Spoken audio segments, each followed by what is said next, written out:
فیصلہ ہے یہ ساری قوم کے لیے ہے، یہ کسی پارٹی کی جیت نہیں ہے۔ الیکشنز ہوں گے، اللہ کرے فری اینڈ فیئر ہو، اور انشاءاللہ الیکشنز کے اندر ہم پوری کوشش کریں گے،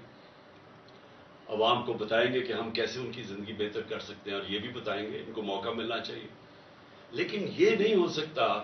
کہ کیونکہ یہ اس وقت حکومتی پارٹی ساری خوفزدہ الیکشن سے،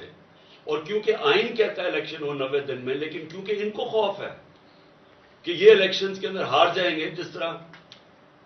37 میں سے 30 بائی الیکشن یہ ہار چکے ہیں، اور اس خوف کی وجہ سے یہ ملک آئین توڑ دیں، اور آئین توڑ کے دھمکیاں دیں سپریم کورٹ کو اور ججز کو، اور پھر سے میں کہتا ہوں جس طرح ان کی فیملیز کو بلیک میل کر رہے ہیں، ڈرا رہے ہیں، اور جو میں تو سوچ ہی سکتا ہوں کہ جس طرح کا پریشر ہمارے ججز کے اوپر پڑا ہوگا، کیونکہ میں نے تو اپنے اوپر پریشر دیکھا ہوا ہے، ان کا یہ جو مافیا ہے، یہ پولیٹیشینز تو ہے ہی نہیں، میں نے تو اپنے اوپر